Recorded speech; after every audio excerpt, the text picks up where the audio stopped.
Hello friends, स्वागत है आपका एक और नए कमाल के वीडियो में। तो आज मैं लेकर आ चुका हूँ सुपर गर्ल का सीजन 2 का एपिसोड नंबर 1। पर आज कहानी पर चलने से पहले मैं आपको कुछ बताना चाहता हूँ। दरअसल मेरे एग्जाम्स आने वाले हैं, तो इसी वजह से सुपर गर्ल के सीजन 2 के सारे एपिसोड अल्टरनेट डेज पर आएंगे। जैसे मैं आज एक एपिसोड अपलोड कर रहा हूँ, तो इसका सेकंड पार्ट परसों वाले दिन आएगा।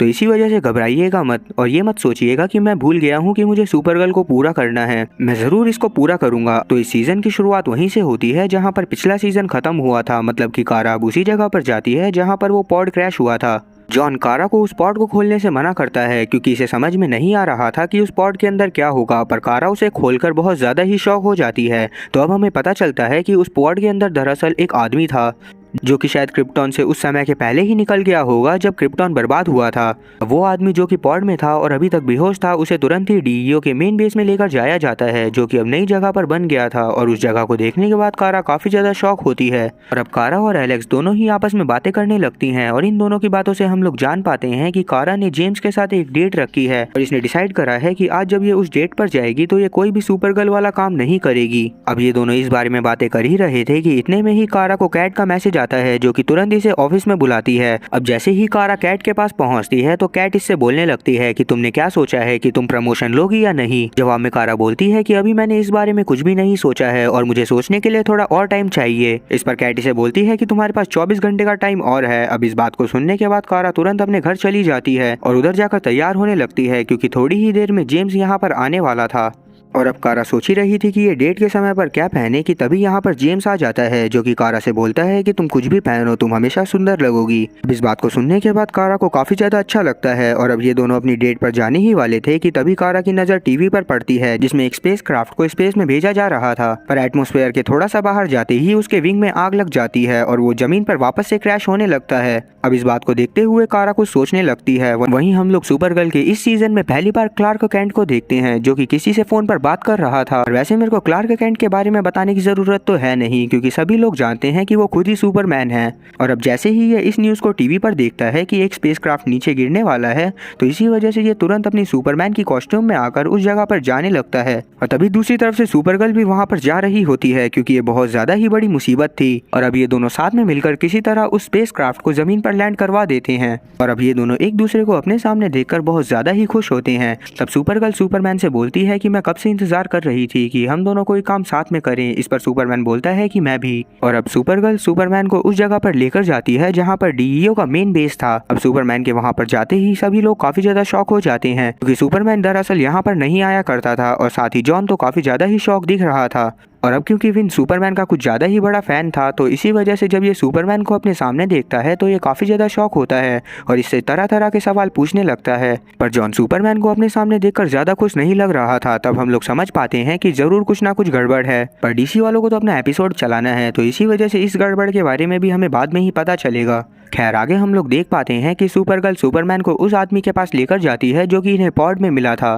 पर अभी इन दोनों में से किसी को भी ज़्यादा समझ में नहीं आता कि यह आदमी दरअसल है कौन। सो गाइस, आगे बढ़ने से पहले आज मैं आपको बताने वाला हूँ एक ऐसी ऐप के बारे में जहाँ से आप लोग जीत सकते हो 10 करोड़ रुपए डेली। जी हाँ, मैं बात कर रहा हूँ इंडिया के वन ऑफ द ट्रस्टेड और मेरे personal favourite gaming platform player spot के बारे में। यहाँ पर तो मेरा फेवरेट गेम है लूडो और यहाँ पर आपको बहुत सारे गेम्स मिल जाएंगे। तो अब दिखाओ अपने गेमिंग स्किल और आ जाओ इंडिया के नए मैदान पर, मुझे चैलेंज करो और 10 करोड़ रुपए जीतने का मौका पाओ। साथ ही यहाँ पर लॉन्च हुआ है दूसरा ब्रांड न्यू गेम रमी, जहाँ पर आप एक पैसे से भी टेबल ज्वाइन कर सकते हो जो कि 10 करोड़ रुपए का है। तो अब अगर रमी ही खेलना है तो डिस्क्रिप्शन में मैंने लिंक दे दिया है, तो इसी वजह से मुझे भी जरूर बताना कि आपने प्लेयर स्पॉट पर क्या क्या खेला। दोस्तों, प्लेयर स्पॉट है 100% सिक्योर और मेड इन इंडिया, तो आपके पैसे सेफ हैं। 7 मिलियन प्लस यूजर यहाँ पर रोज खेलते हैं। यहाँ इजी विड्रॉलमेंट विद नो केवाईसी है, तो जीता हुआ अमाउंट जाएगा सीधा आपके अकाउंट पर। और तो और यहाँ पर ship fight, housie quiz, chess, carrom जैसे और भी इंटरेस्टिंग गेम है। तो अभी जाओ और डाउनलोड करो प्लेयर स्पॉट ऐप और यूज करो मेरा रेफरल कोड प्लेस200 और पाओ 200 रुपए sign bonus, link in description. तो अब चलिए चलते हैं आगे की कहानी की तरफ।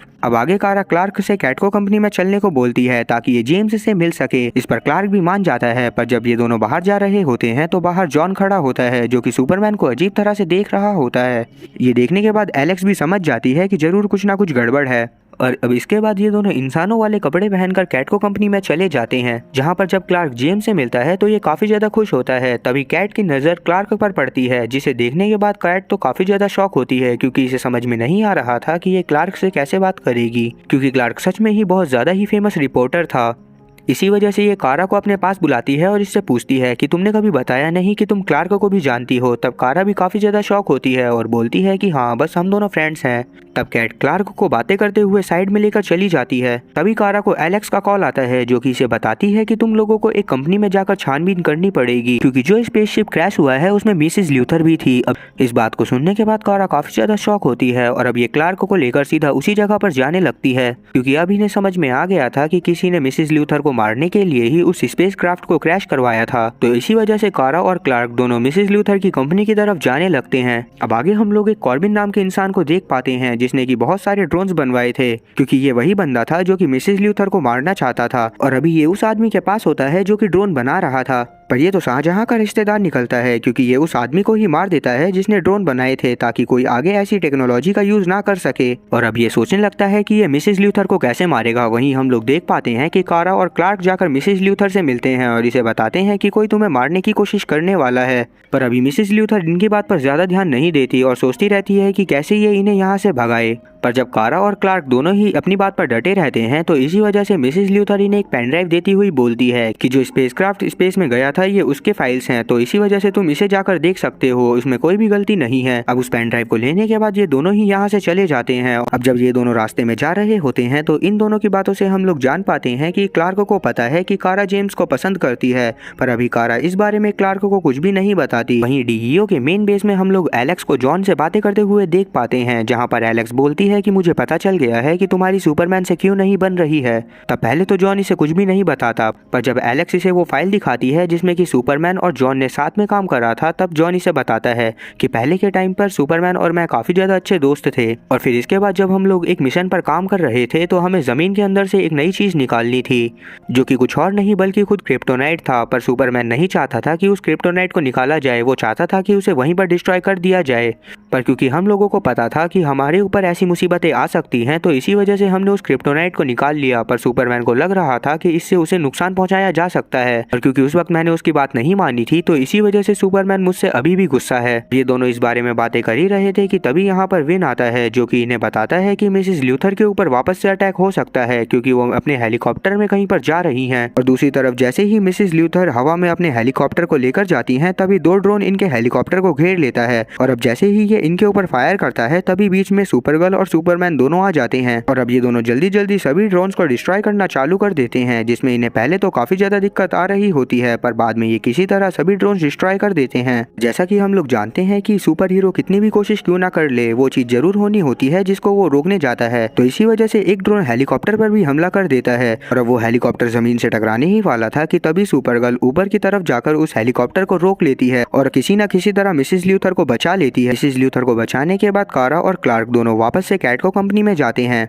अब कैट को कंपनी में जाने के बाद कारा सबसे पहले तो जेम्स के पास जाती है और इससे सॉरी बोलती है, क्योंकि आज के दिन ये पूरा जेम्स के साथ बिताने वाली थी। पर जेम्स बोलता है कि मुझे पता है कि तुमने ऐसा जानबूझकर नहीं करा, तो इसी वजह से चिल रहो। रियलिटी में जेम्स का मूड खराब था, तो इसी वजह से ये अभी कारा से ज्यादा बात नहीं करता और यहाँ से चला जाता है। अब कारा वापस से जाकर कैट से मिलती है और इससे बातें करते हुए बोलने लगती है कि मुझे सच में समझ में नहीं आ रहा कि मैं क्या करूँ। तब कैट इसे बोलती है कि तुम छोटी छोटी चीजों में बहुत ज्यादा सेटिस्फाई रहती हो, जो कि तुम्हें बड़ा बनने से रोकता है, और ऐसा नहीं है कि तुम बड़े काम नहीं कर सकती। मैंने तुम्हारे जैसा कोई भी इंसान नहीं देखा, पर तुम किसी भी चीज में रिस्क नहीं लेना चाहती, जो कि तुम्हारा सबसे बड़ा वीक पॉइंट है। पर अगर तुम्हें जिंदगी में कुछ बड़ा करना है तो तुम्हें रिस्क लेना पड़ेगा। तो इसी वजह से तुम्हारे पास 12 घंटे 13 मिनट और 4 सेकंड है। तुम मुझे सोचकर बता देना कि तुम क्या करना चाहती हो, नॉर्मल असिस्टेंट की तरह वर्क करना चाहती हो या फिर रिपोर्टर बनना चाहती हो। अब इस बात को सुनने के बाद कारा काफी ज्यादा मोटिवेट होती है और यहाँ से चली जाती है।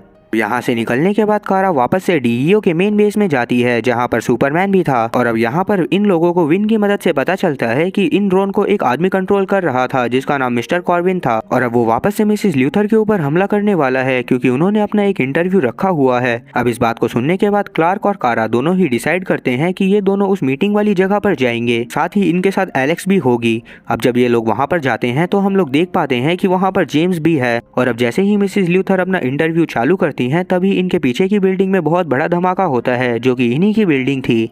अब ये चीज देखते हुए यहाँ पर सभी लोग इधर उधर भागने लगते हैं। तब सुपरगर्ल और सुपरमैन दोनों ही अपनी मेन कॉस्ट्यूम में आकर लोगों की मदद करने लगते हैं। तब कारा सबसे पहले तो जेम्स की मदद करती है और अब क्योंकि वो बिल्डिंग नीचे गिरने वाली थी तो इसी वजह से सबसे पहले तो सुपरगर्ल और सुपरमैन दोनों ही उस बिल्डिंग को जाकर पकड़ते हैं ताकि नीचे भाग रहे लोगों को कोई भी आंच ना आए। वहीं एलेक्स कॉर्बिन के पीछे थी जो कि मिसेस ल्यूथर के पीछे जा रहा था ताकि वो उनको मार सके। अब जैसे ही कॉर्बिन मिसेस ल्यूथर के ऊपर अटैक करने वाला होता है उससे पहले ही एलेक्स इसके ऊपर अटैक कर देती है। वहीं हम लोग देख पाते हैं कि सुपरगर्ल और सुपरमैन दोनों ही सोच रहे होते हैं कि बिल्डिंग को नीचे गिरने से कैसे बचाया जाए। तभी सुपरगर्ल नीचे कुछ कंस्ट्रक्शन का सामान देखती है और अब ये उनको उठाकर लाती है और अंदर जाकर बैठ कर देती है जिस वजह से बिल्डिंग नीचे गिरने से बच जाती है।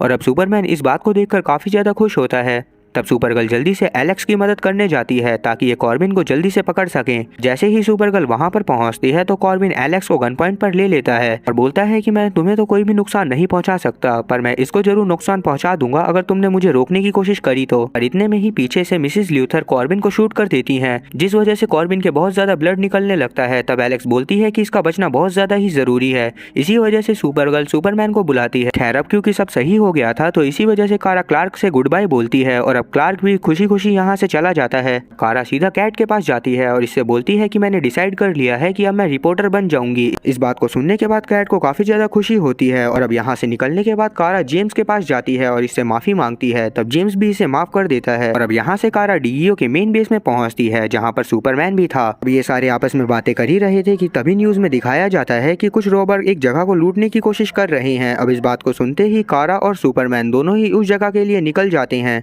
अब इस एपिसोड के लास्ट सीन में हम लोग देख पाते हैं कि मिस्टर कॉर्बिन को एक जगह पर लिटाया हुआ है। अभी इसके पास एक औरत आती है जिसके हाथ में एक इंजेक्शन था और अब ये इस इंजेक्शन को कॉर्बिन के इंजेक्ट कर देती है और बोलती है कि वेलकम टू कैडमस। तभी कॉर्बिन की बॉडी चमकने लगती है और अब ये बोलती है कि कॉर्बिन मर गया और अब मेटेलो जिंदा है। और इसी के साथ ये एपिसोड यहीं पर खत्म होता है। अब अगर आपको इसके आगे का एपिसोड देखना है तो कमेंट में नेक्स्ट जरूर टाइप कर दीजिएगा ताकि मैं जान सकूं कि कितने लोग हैं जो इसके आगे की कहानी को देखना चाहते हैं। तो उम्मीद है कि एक्सप्लेनेशन अच्छी लगी होगी। अगर एक्सप्लेनेशन अच्छी लगी हो तो चैनल को सब्सक्राइब करना और बेल नोटिफिकेशन को ऑल पर सिलेक्ट करना और वीडियो को भी लाइक करना। मैं ऐसी ही और मज़ेदार एक्सप्लेनेशन वीडियोस लाता रहूँगा।